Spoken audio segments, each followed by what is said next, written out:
Number 1, সূরা ফাতিহার যে শিক্ষা সেটা হলো দরসুত তাওহীদ, তাওহীদের শিক্ষা। কিসের শিক্ষা?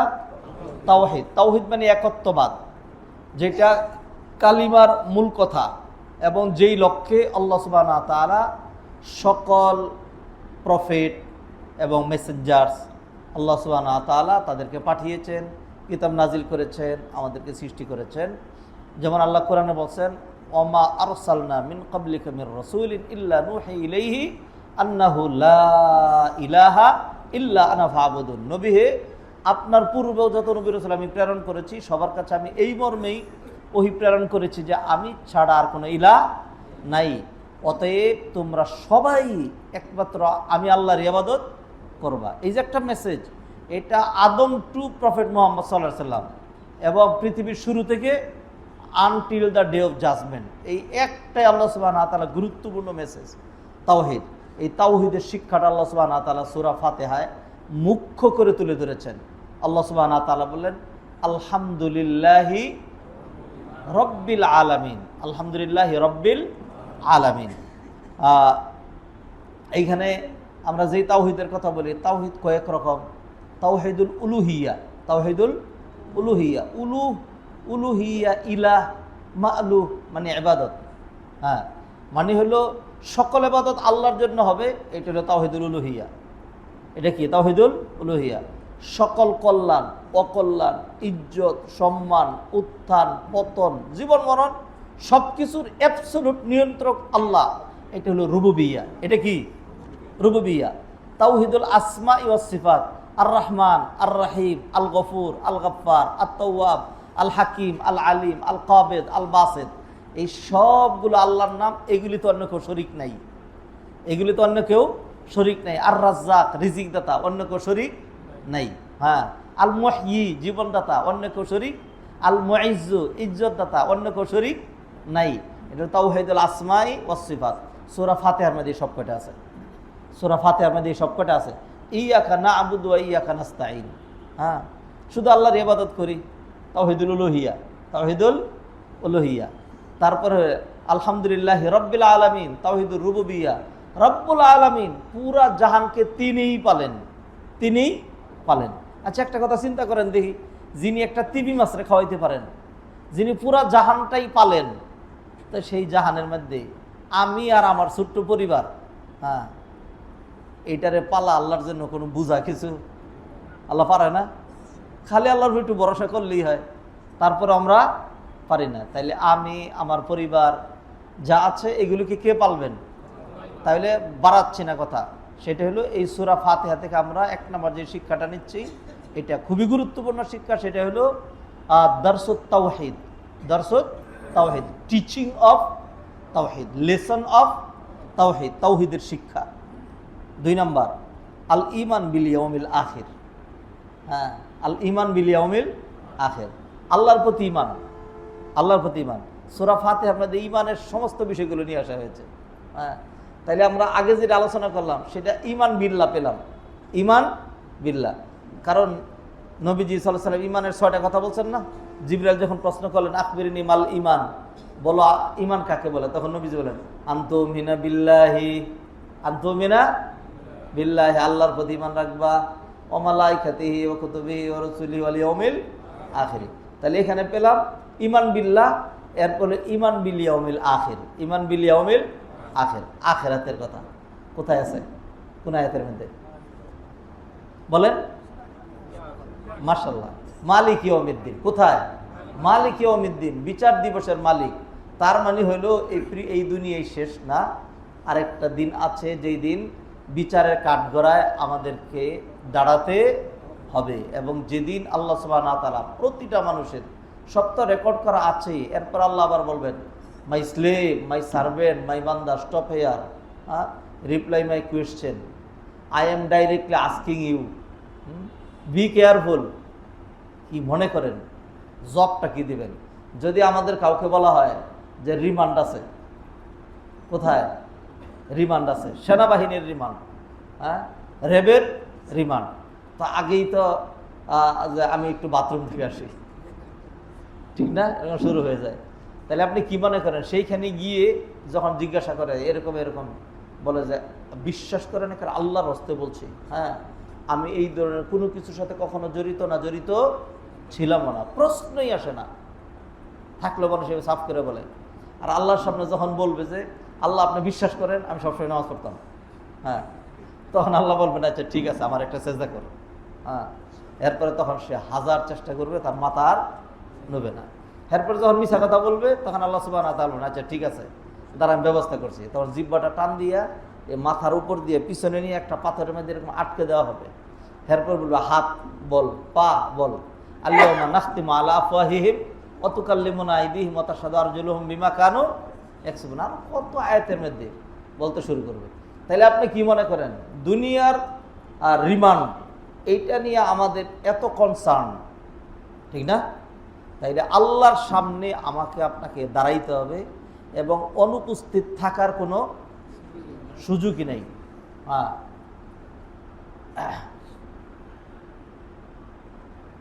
আল্লাহ সুবহানাহু ওয়া তাআলা বলছেন যে আমি যে কিয়ামতের দিন হাজির করব একজনও অনুপস্থিত থাকতে পারবে না। কেউ যে মনে করবে জানে অনেক কঠিন জিজ্ঞাসাবাদ হবে আমি সেখানে পালায় থাকবো, যাব না, এরকম কি সুযোগ আছে?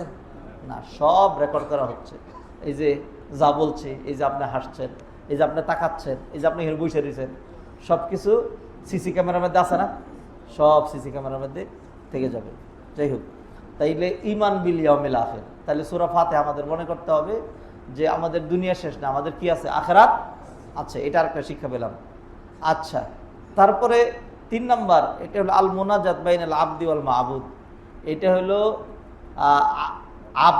বান্দা এবং যার বন্দিগি করা হয় এই দুইজনের মাঝখানে একটা গোপন কথোপকথন। আলহামদুলিল্লাহি রাব্বিল আলামিন, বললাম সকল প্রশংসা আল্লাহ। আল্লাহ বলেন হামিদানি আবদি, বান্দা আমার প্রশংসা করলো রে। হ্যাঁ, এর হলো আর রহমানির রহিম, আল্লাহ বলেন আসনা আলাই আবদি, আরে বান্দা আমার স্তুতিবাদ, আমার গুণকীর্তন করলো। এরপরে যখন বলি ইয়াকা না'বুদু ওয়া ইয়াকা নাস্তাইন, আল্লাহ তোমারই তো ইবাদত করি, আল্লাহ সাহায্য কার কাছে চাবো? আল্লাহ তো সারাক্ষণ তোমারই বন্দি করি, তাহলে কোনখানে সাহায্যের জন্য যাব?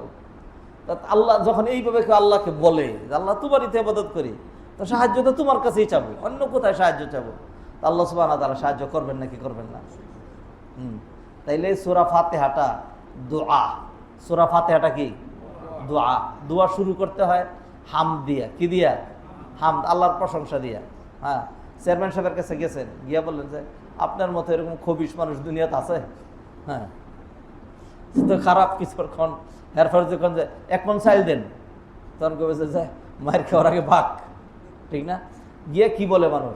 বলে যে দেখেন চেয়ারম্যান সাহেব, সমস্যা পড়লে আপনার কাছে আসি, আপনার নির্বাচন করি, আপনার প্রতিপক্ষ দেখছেন তো, কোনোদিন তার কাছে আমি গেছি?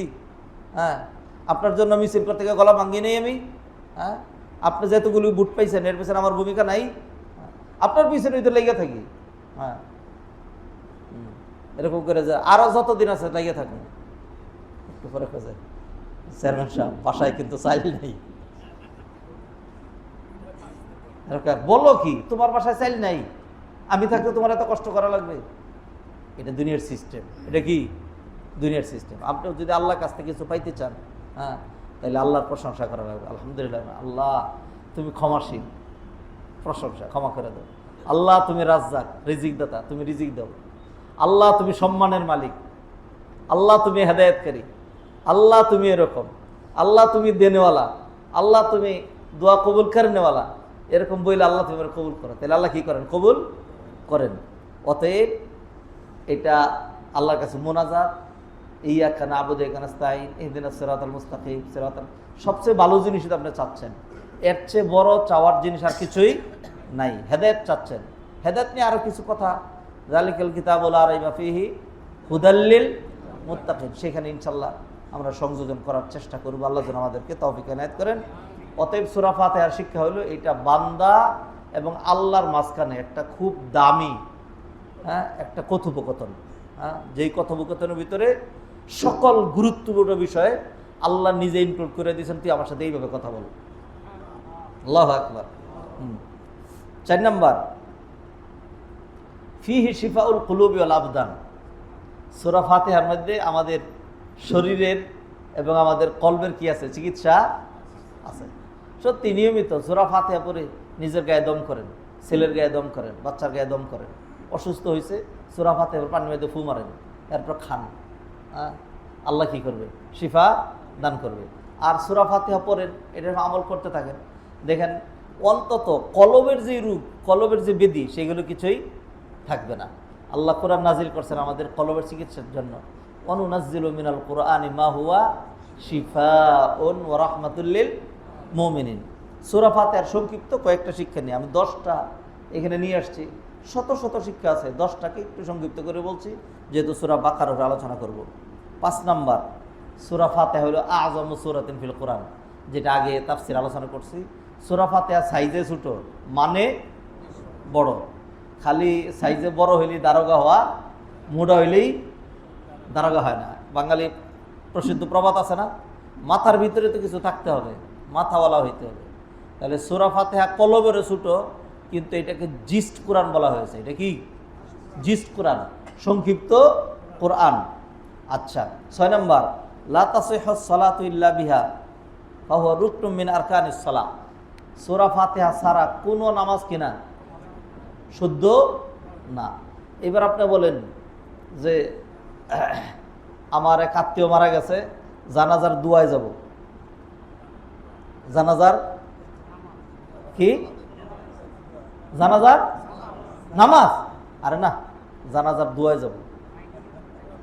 হ্যাঁ, জানাজার নামাজই বলে, সব ভুল এগুলি, এগুলি সংশোধন করে দিতে হবে। জানাজার নামাজ না, জানাজার কি, দোয়া না। কারণ যদি জানাজার নামাজ বলেন তাইলে সূরা ফাতিহা পড়া লাগবে। যদি নামাজ বলেন তাহলে কি লাগবে? কারণ নবী যে বলে দিছেন লা সালাতা লিমান লাম ইয়াকরা, কোন রকম সালাত নাই। আমরা যখন এটা বলি তাহলে নবী জিরিয়াতে, এখানে তো আর পার্সিয়ালিটির কিচ্ছু নাই। যারা এটার বিরুদ্ধে তারা কি বলবে, না না জানাজা হলো দোয়া। জানাজার দোয়াতে আমার আবার ওযু করতে কোন কি লিখা? দোয়ার জন্য তো ওযু করা শর্ত না। আপনি স্ত্রী সহবাস করছেন, গোসল করা ফরজ, দোয়া করতে পারবেন নাকি পারবেন না? পারবেন, দোয়া করতে পারবেন। ওযু নাই, আমি দুইটা গোসল ফরজ, তখনও দোয়া করতে পারবেন। আর ওযু না থাকলে তো দোয়া করা যায়। তাইলে অধিকাংশ আলেম যারা মালিকি, শাফি, হাম্বলি, আহলে হাদিস, দুনিয়ার 90% লোকজন তারা মনে করেন যে জানাজার সালাতেও সূরা ফাতিহা লাগবে। আমি যত জানাজা পড়াই সূরা ফাতিহা ছাড়া পড়াই না। যখন কেউ জানাজা পড়ায়, আমার আত্মীয়ের ধরেন একজন মারা গেছে, তার ছেলে কোরআনের হাফেজ, তো এখন ছেলেই তো বেশি হকদার, বলে এই জানাজা পড়া প্রথম ইয়াতে কিন্তু সূরা ফাতিহা পড়বি, আনলে কিন্তু নামাজ হবে না,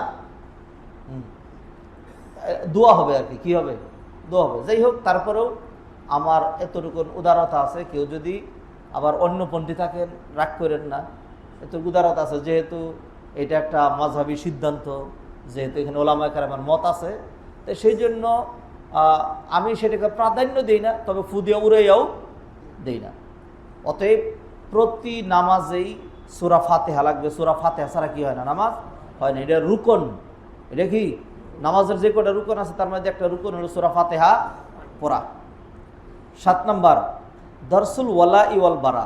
আহারে, এইটারে যে সংক্ষিপ্ত করা যায় না, কি করবো এখন? দরসুল ওয়ালা ওয়াল বারা। আল ওয়ালা ওয়াল বারা, সেটা আল হুব্বু ফিল্লাহ ওয়াল বুগদু ফিল্লাহ।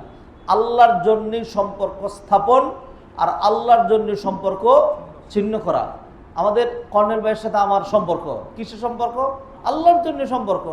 আর নইলে উনি কর্নেল, হ্যাঁ আমি সাধারণ মানুষ, সম্পর্কের দরকার ছিল কি? সম্পর্কের দরকার হলো উনি মসজিদের কাজ করেন আর আমি মসজিদের খতিব। এই দিনের কাজের জন্য আমার ওনার সাথে থাকতে হয়, উনি আমার সাথে থাকতে হয়। যখন দেখবো উনি দিনের কাজে নাই, ধরেন কথার কথা, যদি দেখে এখন উনি সিনেমা বানাচ্ছে, তাহলে ওনার সাথে যাব? আর উনি যদি দেখেন যে আমি একটা খারাপ জায়গায় যাচ্ছি, তাহলে উনি আমার সাথে যাবে? যাবে না। তাহলে কতক্ষণ পর্যন্ত, এটা জাস্ট এক্সাম্পল দিচ্ছি আর কি, এটা আপনাদের প্রত্যেকের জন্যই। আমি কতক্ষণ ওনার সাথে থাকবো? যতক্ষণ উনি দিনের কাজ করছেন। আর উনি কতক্ষণ আমাকে সমর্থন করবেন? যতক্ষণ আমি দিনের, এটার নাম ওয়ালা। এটার নাম কি? ওয়ালা, আল্লাহর জন্য সম্পর্ক করা। আর বারা হলো সম্পর্ক ছিন্ন করা। সম্পর্ক খালি জুড়লেই হয় না, সম্পর্ক ছিন্নও করতে হয়, বরং ছিন্নটা আগে লাগে। ছিন্নটা যেটা লা ইলাহা ইল্লাল্লাহ শিক্ষা, লা ইলাহা, কোনো ইলাহ নাই, ইল্লাল্লাহ তবে আল্লাহ, এটা হলো ওয়ালা। এটা হলো কি ওয়ালা? ওয়ালা আপনি বুঝবেন, ওয়ালা ওলি বুঝেন, ওলি ওলি, হ্যাঁ ওলি মানে বন্ধু, ওলি মানে কি বন্ধু, আল ওয়ালা মানে বন্ধু বানানো, ওয়ালা মানে কি বন্ধু বানানো। তাইলে কাউকে বন্ধু বানাবেন আর কারোর সাথে কি থাকবে? শত্রুতা থাকবে। হিন্দুদের সাথে, ইহুদিদের সাথে, অমুসলিমদের সাথে, এবং যারা কুরআন দ্রোহী, আল্লাহ দ্রোহী, রসুলের শত্রু, রসুলকে গালি দেয়, আপনি কবেন থাক, মানুষ তো সর্বনাশ, তার সাথে শত্রুতা থাকতেই হবে, তার সাথে সম্পর্ক ছিন্ন করতেই হবে। আপনি দেখেন কিরকম গুরুত্বপূর্ণ বিষয় এটা। নূহ আলাইহিস সালাম, নূহ আলাইহিস সালাম নাম কে জানেন না? সবাই জানেন? নূহ আলাইহিস সালামের 4টা ছেলে ছিল। কয়টা? 4টা ছেলে ছিল। 3টা তো ঈমান আনছে,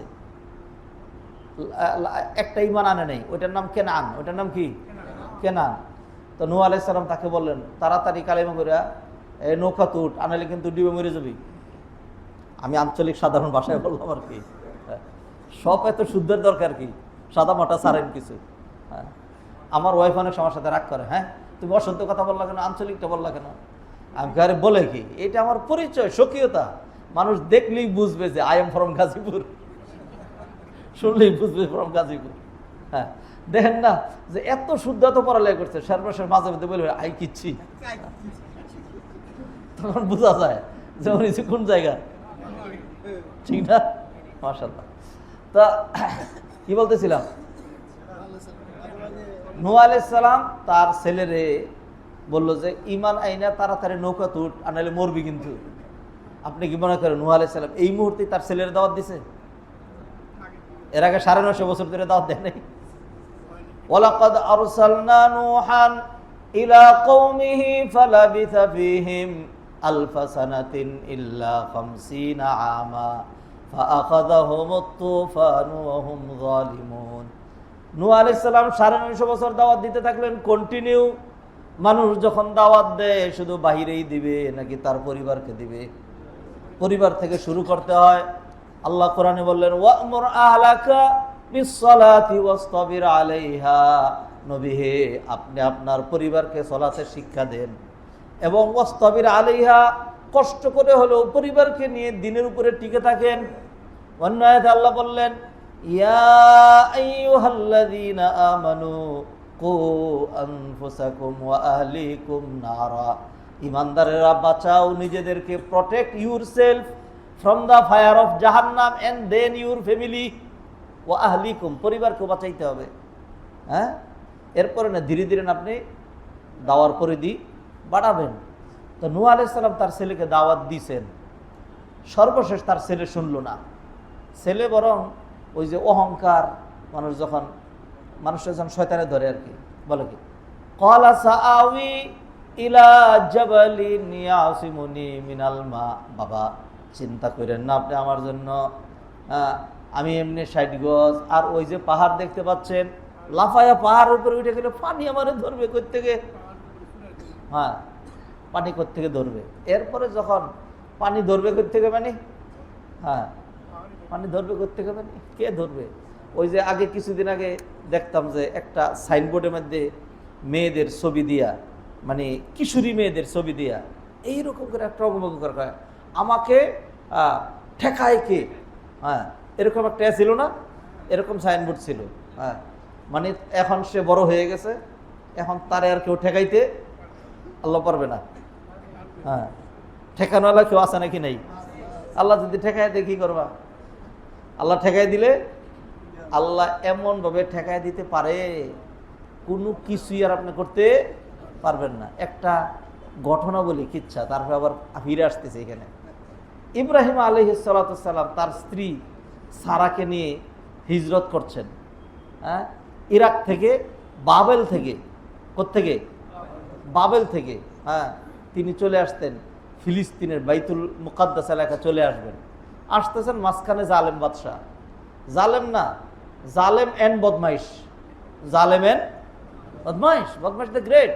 হ্যাঁ, তার গোয়েন্দার লোকজন আছে সব কিছু। সুন্দরী মেয়ে পাইলে দৈরা তার আইনা দিতে হবে। যদি অবিবাহিত হয় তাহলে তার কোনো কথাই নেই, আর যদি বিবাহিত হয় তাহলে তার স্বামীটাকে কি করতে হবে? মেরে ফেলতে হবে।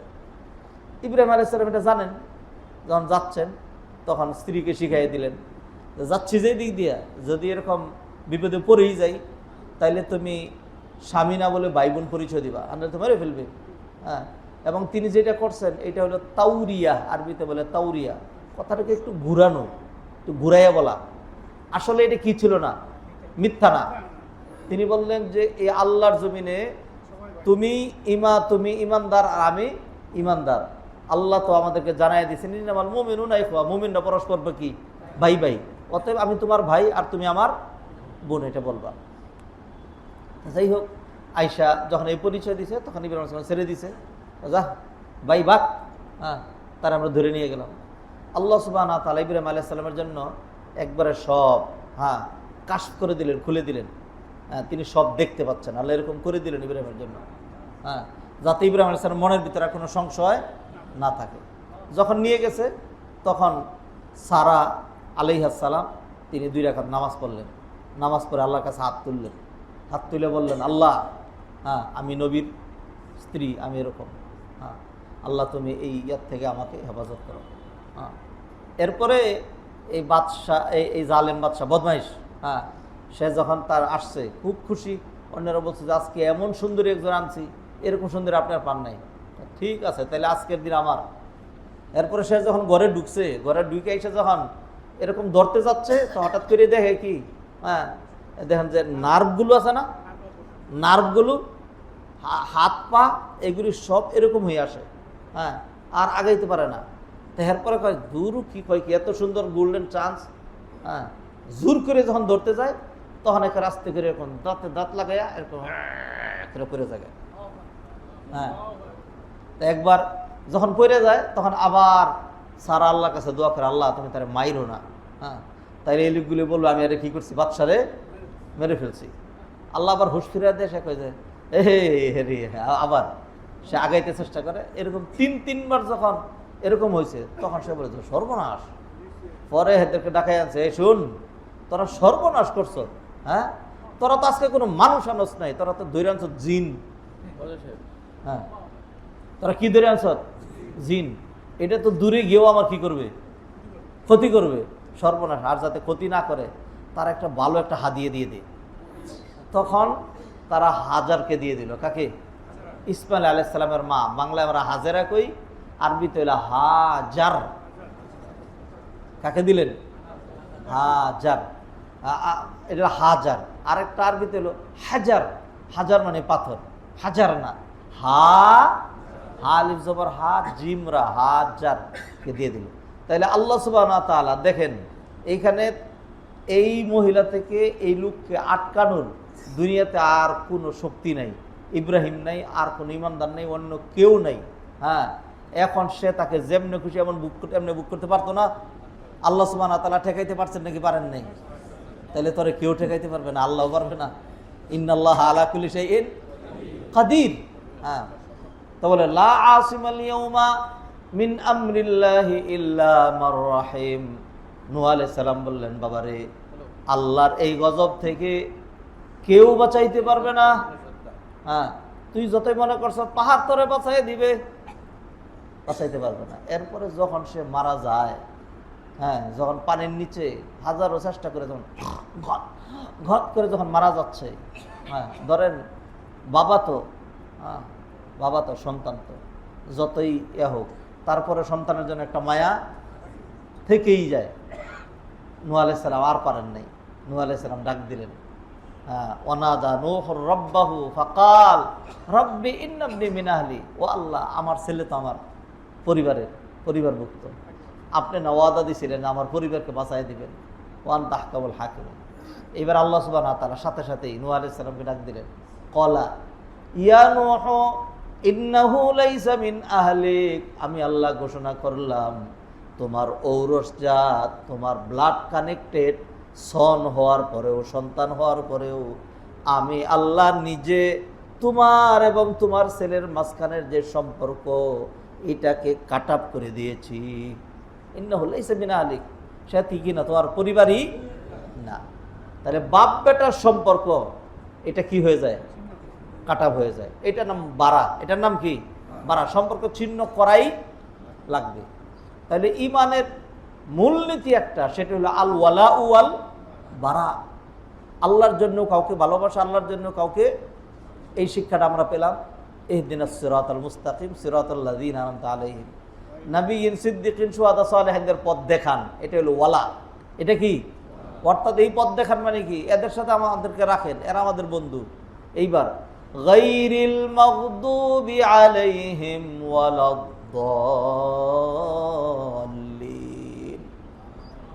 এই যে আয়াত, আপনি সূরা ফাতিহা সারা জীবন পড়লেন, এরপরে যারা কোরআনের কথা সহ্য করতে পারে না, যারা দিনদারদেরকে দেখতে পারে না, যারা নবী রাসূলদেরকে গালমন্দ করে, যারা আল্লাহরে নিয়ে কটাক্ষ করে, এদের সাথে আপনার খুব সখ্যতা।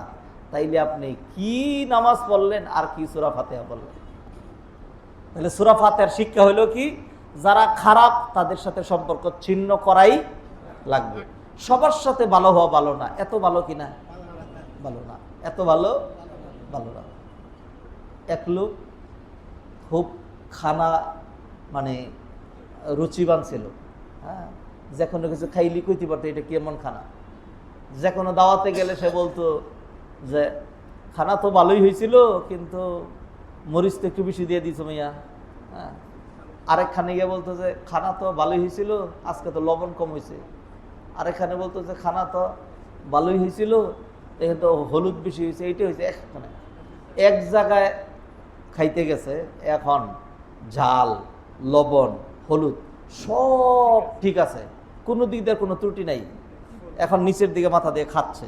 তো অন্যান্য লোকজন তো অপেক্ষায় আছে, সে একটা মন্তব্য করবে। এখন কোনো মন্তব্য যখন করে না, তখন কয় কি ভাই লবণ ঠিক আছে তো? হুম। মরিচ ঠিক আছে তো? হুম। খানা ভালো হয়েছে তো? হুম। পরে কয় এত ভালো ভালো না। তার একটা মন্তব্য তো করাই লাগবে, এত ভালো কিনা? ভালো না। এই জন্য কোনো মানুষ যে এত বেশি ভালো হয়ে যায় যে আমি কাফেররেও আমার বন্ধু বানাই, ইমানদাররেও আমার বন্ধু বানাই, তাহলে এত ভালো হওয়া কিনা? ভালো না। সম্পর্ক একটু ছিন্ন করাই লাগবে। লা ইলাহা, আগেই আগাছা সরাইতে হবে, এটাই মূলনীতি। এই জন্য শুরুতে আল্লাহ বলে লা ইলাহা। আপনি একটা জমিনে বীজ লাগাবেন, ডাইরেক্ট যদি লাগাই দেন আপনার বীজটাই নষ্ট হয়ে যাবে। সেই জন্য এটাকে at first you have to cultivate, চাষাবাদ করেন, এটাকে উপযোগী করেন। হ্যাঁ, আগাছাগুলো সরান। কোনোটা যদি সরতে না চায়, তাহলে ইটা মুগর আছে, ওইটাতে কি দেন? বাড়ি দেন। হ্যাঁ, ইটা মুগর ছিলেন নি, এই বড় বড় চাক্কা যেগুলি ভাঙে না, এগুলি আলাদা আরেকটাতে ভাঙতে হবে এরিয়া। আলহামদুলিল্লাহ শৈশবে আল্লাহ আমার এই তৌফিকে দিছিলেন, মাটিও ভাঙছি আলহামদুলিল্লাহ। খুব কাজ করছি, করার সুযোগ পাইনি, অল্প কিছুদিন বাবার সাথে এগুলি কাজও করার সুযোগ হয়েছে আলহামদুলিল্লাহ। এগুলি নবীওয়ালা কাজ। হ্যাঁ, নবীরা খাইতে খাইতেন, নবীরা কি খেটে খেতেন, আর আমরা হুজুররা মাথার উপরে পা তুললে বসে বসে খাই। নিজের পা নিজের মাথার উপরে তুললে বসে রয়েছি, মুরিদরা এসে বমি করে দিবে, আবার দিবে এটা দিয়ে আমার কি। এবং সেই বমি দিয়ে এক একজনের মিল, ফ্যাক্টরি, ইন্ডাস্ট্রি, শত শত কোটি টাকার মালিক, কি বিজনেস। অথচ কোনো নবী খাটাখাটনি করা ছাড়া খাইতেন না। নবী মোহাম্মদ রাসূলুল্লাহ সাল্লাল্লাহু আলাইহি ওয়াসাল্লাম তিনি হাদিসে বলছেন, মা মিন নাবিয়্যিন ইল্লা ওয়াকাদ রাআল গানাম। এমন কোন নবী অতিবাহিত হয় নাই যে ছাগল চড়ায় নাই। ছাগল চড়ানো খুব কঠিন কাজ। তখন সাহাবায়ে কেরাম প্রশ্ন করলেন, ওয়া আনতা ইয়া রাসূলুল্লাহ, আপনিও কি? তখন নবীজি বললেন, নাম কুনতু আর আহা আলা কারারিত লি আহলি মক্কা। আমিও তো যৎসমানে পারিশ্রমিক বিনে মক্কার ওই যে কুরাইশদের ছাগল চড়াইতাম, আমি নিজেও। এইটা শুধু আপনার জীবিকা নির্বাহের পথ না, এর মাধ্যমে এখান থেকে কি আছে? শিক্ষাও আছে, ধৈর্যের শিক্ষা আছে। অত কাজ করা বলো। নবিউল্লাহ দাউদ আলাইহিস সালাতুস সালাম, আল্লাহ সুবহানাহু ওয়া তাআলা দাউদ আলাইহিস সালামের একটা মুজিজা দিয়েছিলেন। তিনি যদি লুহা ধরতেন তাহলে এটা মোমের মতো নরম হয়ে যেত। আল্লাহ কোরআনে বলছেন, ওয়া আলান্না লাহুল হাদিদ, আমি দাউদের জন্য লোহাকে কি করে দিয়েছিলাম? নরম করে দিয়েছিলাম। তখন তিনি এটা দিয়ে কী করতেন? এটাকে হাতে এরকম করতে করতে লৌহ বর্ম, অস্ত্র, সাজ সরঞ্জাম বানাইতেন, বানাইয়া বাজারে নিয়ে যেতেন, নিয়ে বিক্রি করতেন। বিক্রি করে তারপরে খানা নিয়ে আসতেন, আইসা খানা নিয়ে বসেই থাকতেন, খাইতেন না। যতক্ষণ পর্যন্ত কোনো মেহমান, মেহমান মানে কোনো মানুষ আর কি, মেহমান মানে তো আমরা মনে করি মেয়ের শ্বশুরুলি মেহমান, ঠিক না?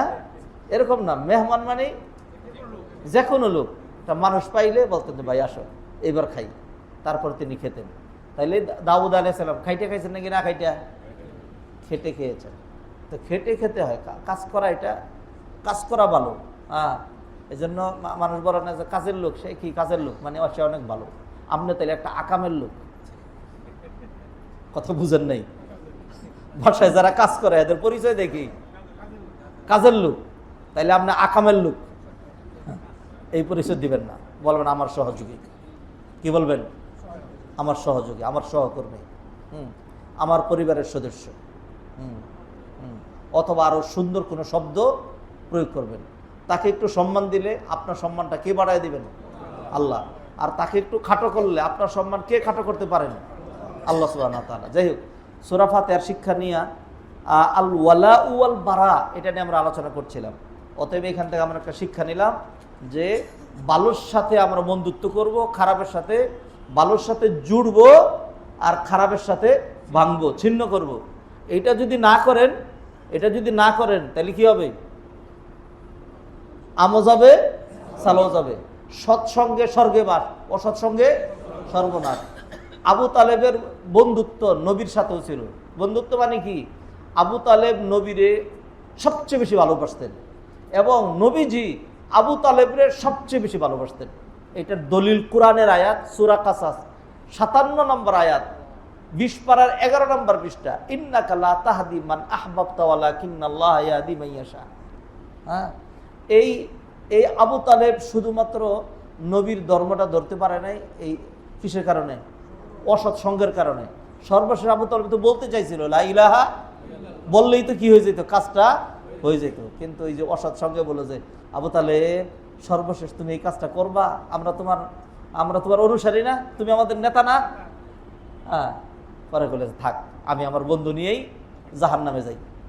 আউযুবিল্লাহি মিনাশ শাইতানির রাজিম। বিশ্বাস করেন, সত্যি এই একটা কাফেরের জন্য, আবু তালেবের জন্য আমার চোখের পানি চলে আসে, আমার মনটা দুমড়ে মুচড়ে ভেঙ্গে, আমার মনে হয় যে অশ্রু নয়নে আমি অবগাহন করে তারপরে একটু শান্তি খুঁজে পাওয়ার চেষ্টা করি।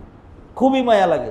দিনের এত বড় সেবক ছিলেন, এর চেয়ে বড় কথা হলো নবীজিকে এত মায়া তিনি উপহার দিয়েছিলেন, যেই কারণে আল্লাহ কোরআনে বললেন ইন্নাকা লা তাহদি মান আহবাবতা। নবী হে, আপনি যাকে এত ভালোবাসেন তাকেই কি আপনি হেদায়েত করে ফেলবেন?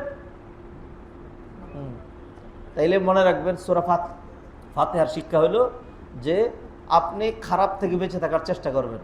এমন একজন একটা প্রশ্ন করতে পারেন, হুজুর শেখ, আপনি যে বলতেছেন খারাপ থেকে খালি দূরে থাকবো, তাহলে ওদেরকে দাওয়াত দিবে কেটা?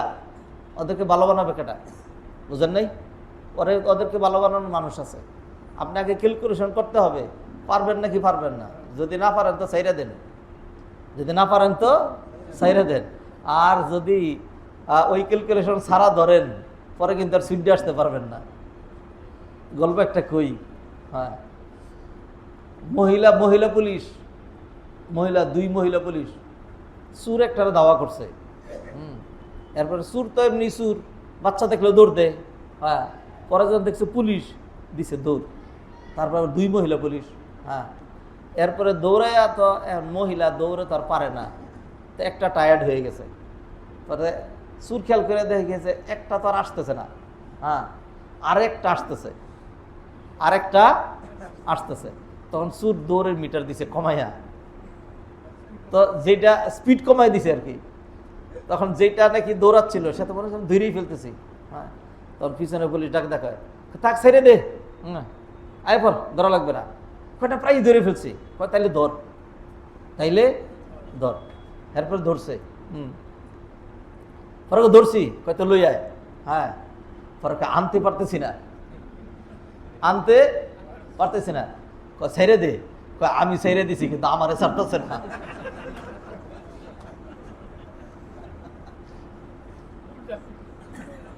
কথা বুঝছেন? হ্যাঁ, তাহলে আপনাকে আগে বুঝতে হবে আপনি পারবেন নাকি পারবেন না।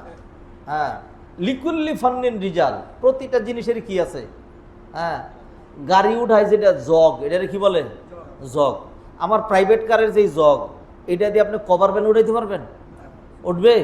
হ্যাঁ, এই যে এইখানে উত্তরা আমাদের এখানকার ঘটনা, এই যে কি জানি পড়ছে, গার্ডার, হ্যাঁ গার্ডার যে ক্যারেনে টান দিছিল ওই ক্যারেন সহ কি পড়ে গেছে। অতএব যদি এরকম হয় যে বিশাল বড় কভার ভ্যান পড়ছে আর ছোটখাটো ক্যারেন, আরে বেটা তুই টান দিস না, ওইটা মিথাও, কারণ তুই টান দিলে কি হবি, তুইও পড়বি। খারাপটা যদি দেখেন এরকম যে এটা বড় খারাপ, তাহলে হের পিছনে যদি যান তাইলে ওই খারাপ তো থাকবে, আপনি খুলে উঠতে পারবেন না, নিজেও কি হয়ে যাবেন, খারাপ হয়ে যাবেন। আর যদি দেখেন যে না সে কম খারাপ, আপনি তার মধ্যে প্রভাব বিস্তার করতে পারবেন, তাহলে তো সেটা আপনার করা লাগবেই, ঠিক না? এই জন্য আপনাকে ক্যালকুলেশন করতে হবে যে আমি কি পারবো নাকি পারবো না। এই জন্য অনেক বড় বড় ইয়া আছে, অনেকে বলে আচ্ছা সেই খুব পরেশান, সেই রকম কথা বলে, সেই রকম করে, আমি তার সাথে কয়েকদিন করছি, আমাকে দূর রাখেন, ওই সমস্ত তর্ক টর্কে যায়েন না। আর যদি বেশি লাগে তাহলে আমার কাছে আইনা দেন, যদি পারেন তো আমার কাছে নিয়ে আসেন। আমিও যদি দেখি যে খুব বেশি জাদ্রেল, খুব পেস জানে এরকম সেরকম, তাহলে আমি বলবো আমি না, আরেকজনের কাছে যাও, বড় একজনের কাছে ধরাই দেবো। কারণ আমি যখন পারবো না তখন সে মনে করবে তারটাই ঠিক, বুঝলেন? তাহলে ক্যালকুলেশন করার দরকার আছে না, ক্যালকুলেশন করার দরকার আছে। অতএব আল ওয়ালা ওয়াল বারা সূরা ফাতিহার একটা শিক্ষা, সেটা হলো কাফের বেঈমান মুশরিক আপনি সম্পর্ক রাখবেন নাকি রাখবেন না। এক নম্বর কথা হলো ইমানদারদের সাথে আপনি বেশি সম্পর্ক রাখবেন। দুনিয়ার সমস্ত মানুষের সাথে সম্পর্ক রেখে পারা যাবে? যাবে না। তাহলে কাদের সাথে সম্পর্ক ছিন্ন করবেন? কাফের বেঈমানদের সাথে। কখন তাদের মাঝখানে দাওয়াতি কাজ করবেন? যখন বুঝবেন আপনারটা বেশি ইফেক্টিভ হবে, যখন মনে করবেন আপনার পাওয়ার বেশি, প্রভাব বিস্তার করতে পারবেন তখন। আর যদি মনে করেন যে না তার পাওয়ার বেশি, তাহলে আপনি ওইখানে যায়েন না, তাহলে সে আপনার টান্দা নিয়ে যাবে। হ্যাঁ, এক লোক আজকে কিছু গল্প বেশি বলতেছে আর কি, সাধারণত বলি না যাতে পরিবেশটা একটু অন্যরকম। এক লোক বাজার থেকে আইসা ওই ক্ষতি চিনেন না, মুরব্বীরা বুঝবো, মানে আগেকার দিনের কাদিম, হ্যাঁ কাদিম মানে পুরাতন মানি ব্যাগ, যেটা গরমের কমরের মধ্যে বাইন দেয়া মানুষের রশি দিয়া, এটার মধ্যে 2-3টা পকেট থাকতো কাপড়ের, হ্যাঁ এটার নাম ক্ষতি। এটার নাম কি? ক্ষতি। এই যে আধুনিক ছেলেফেলেরা বুঝবে না, তারা খালি মানি ব্যাগ চোখে দেখছে, ওগুলি দেখা নাই। তা ক্ষতি এই না, ক্ষতির থেকে টাকা পয়সা বের করিয়া সেগুলি গণনা করতেছে।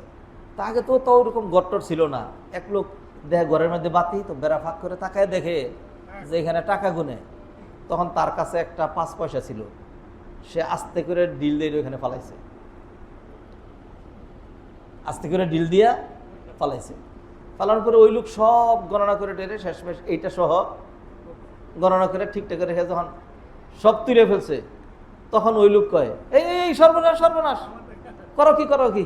হ্যাঁ, কেন কি হয়েছে? কয় আমার পয়সা এটা। তোমার পয়সা এখানে আসলো কেন? এখানে আসছে কেমনে? কয় আমি শুনছি পয়সায় পয়সা আনে, টাকায় কি আনে? টাকা আনে, সেই জন্য আমি পয়সা ফেলছি, সে কিন্তু পয়সা আনার জন্য। আরে শুনছিল ঠিকই, কিন্তু প্রয়োগটা বুঝো নাই। যদি বেশি পয়সা হয় সেটা কম পয়সা নিয়ে নেয়, আর যদি কম পয়সা হয় তাহলে বেশি পয়সার সাথে চলে যায়। তোমারটা কম, আমারটা বেশি, এই জন্য তোমার এটা আমারটার সাথে চলে আসছে। বুঝছেন নাকি বুঝেন নাই? অতএব যেগুলি বেশি খারাপ, হ্যাঁ ওইগুলির সাথে যদি মনে করেন যে না আমি তার সাথে বন্ধুত্ব রাখি তারা ঠিক করার জন্য, তাহলে আপনি তো ঠিক করতে পারবেনই না। আস্তে আস্তে দেখবেন নিজেই কি কথা। বুঝছেন নাকি বুঝেন নাই? মাশাআল্লাহ, এটা হলো সূরা ফাতিহার আরেকটা শিক্ষা, আল ওয়ালা ও ওয়াল বারা। সামনে আগাই। 8 নম্বর শিক্ষা, তারিখুল উমামিল মাদিয়া। আমরা সূরা ফাতিহার মধ্যে অতীতের যে উম্মত তাদের ইতিহাস জানলাম। আল্লাহ সুবহানাহু ওয়া তাআলা যারা ভালো পথে চলছে তাদেরকে নিয়ামত দিয়েছেন, আর যারা খারাপ পথে গেছে গায়রিল মাগদুবি আলাইহিম তাদেরকে কি দিয়েছেন? গজব দিয়েছেন। হ্যাঁ, আচ্ছা। 9 নম্বর, সাবাবু গযবিল্লাহি আলাল ইয়াহুদ। ইহুদিদেরকে আল্লাহ গজব কেন দিয়েছেন? তাদেরকে আল্লাহ কোরআনে বলছেন গজব দেওয়ার কারণটা কি। আল্লাহ বলছেন ওয়াদুরিবাত আলাইহিমুদ দিল্লাতু ওয়াল মাসকানাতু ওয়াবাউ বিগযবিম মিনাল্লাহি ওয়াদুরিবাত আলাইহিমুল মাসকানা যালিকা বিআন্নাহুম কানু ইয়াকফুরুনা বিআয়াতিল্লাহি ওয়া ইয়াকতুলুনান নাবিয়্যিনা বিগাইরি হক যালিকা বিমা আসাউ ওয়া কানু ইয়াতাদুন। এখানে আল্লাহ 4টা কারণ উল্লেখ করেছেন। একটা হলো তারা কুফরির পর কুফরি করত, নবীদেরকে নির্বিচারে হত্যা করত, আর পাপাচারের পর পাপাচারে লিপ্ত হতো, ও কানু ইয়াতাদুন, আর তারা সীমা লঙ্ঘন করত। তাইলে পাপের পরিমাণ যদি অনেক বেশি হয়ে যায় তখন আর কি আসে? আল্লাহর গজব আসে। আমরা কি পাপ করি না? পাপ করি। পাপের পরিমাণ যদি কম থাকে তাহলে আল্লাহ সুবহানাহু ওয়া তাআলা তো গজব দিবেন না। খুব বেশি কেউ যদি বাইরে যায়, হ্যাঁ, এই জন্য বাংলায় বলে যে এত বাড়িস না রে, বেশি বাড়লে কিন্তু কি হয়? বাতাসে ভেঙে ফেলবে। বেশি বাড়িস না। গাছ যদি বেশি লম্বা হয় তাহলে বেজন ভেঙে যায়, এরকমই ভেঙে যায়। মাশাআল্লাহ, আলহামদুলিল্লাহ। এইখানে এই যেগুলি দেওয়া হয় হালকা, সবার সাথে বসে খাবেন, এটা একটা মজা। আলহামদুলিল্লাহ, আলোচনা শুনলাম, খেলাম, আলহামদুলিল্লাহ, এটা ভালো। জাযাকাল্লাহু খাইরান। আচ্ছা, সর্বশেষ শিক্ষা যেটা, সেটা হলো আল জামউ বাইনাত তারগীব ওয়াত তারহিব। হ্যাঁ, দুইটা জিনিসের সমন্বয় সূরা ফাতিহার মধ্যে আসছে। একটা হলো তারগীব, আরেকটা কি? তারহিব। তারগীব মানে উৎসাহ দান, তারগীব মানে উৎসাহ দান, উৎসাহ দান। আর তারহিব মানে ভীতি প্রদর্শন। আল খাউফু ওয়ার রাজা, আল খাউফু ওয়ার রাজা। আল্লাহ পুরো কোরআনে ফ্রম ফার্স্ট টু লাস্ট দুইটা পলিসি অ্যাপ্লাই করেছেন। একটা হলো যেইখানে আল্লাহ সুবহানাহু ওয়া তাআলা আশাব্যঞ্জক, সুসংবাদ কিছু কথা বলছেন, পাশাপাশি আবার পাকড়াও, আযাব গজবের কথা বলেছেন। আর যেখানে আযাব গজবের কথা আগে বলছেন, সেখানে সাথে সাথে মানুষ যেন হতাশ না হয়ে যায়, সেখানে আবার কিছু আশার বাণী উচ্চারণ করেছেন। অর্থাৎ যখন গরমের কথা বলছেন, পাশাপাশি আবার কিছু নরম করছেন, আর যখন কিছু নরম, পাশাপাশি আবার কি আনছেন? গরম আনছেন। এটার নাম হলো আল জামউ বাইনাত তারগীবি ওয়াত তারহিব। যেমন সূরা ফাতিহার মধ্যে আল্লাহ বললেন আর রহমানির রহিম, মোস্ট গ্রেসিয়াস, মোস্ট মার্সিফুল, দয়া দয়া দয়া দয়া দয়া। ঠিক না? এটা খুব আশার কথা। পাশাপাশি আল্লাহ ধমক দিয়ে দিলেন মালিক ইয়াউমিদ্দিন, বিচার দিবসের মালিক। সর্বনাশ, বিচার দিবসের মালিক। তাইলে আর রহমানির রহিম যখন পড়ি, তখন তো মনে হয় আল্লাহ রে, আল্লাহর কত দয়া, আল্লাহর কত দয়া। আর যখন মালিক ইয়াউমিদ্দিন পড়ি, তখন বয়সে সর্বনাশ। আল্লাহ যে বিচার নিবেন, নিখুঁত বিচার, সেখানে পার্সিয়ালিটির কোনো সুযোগ নাই। ঘুষ টুস দেওয়ার অথবা মামু অথবা টাকা পয়সা এগুলির কোনো সুযোগ নাই। তাহলে সূরা ফাতিহার মধ্যে আল্লাহ সুবহানাহু ওয়া তাআলা দেখেন পুরা কোরআনে যা যা ব্যবহার করছেন সেগুলি জিস্ট আকারে এখানে নিয়ে আসছেন। আলহামদুলিল্লাহ, সংক্ষিপ্ত আকারে এইটুকুন সূরা ফাতিহার শিক্ষা আপনাদের সামনে উল্লেখ করলাম।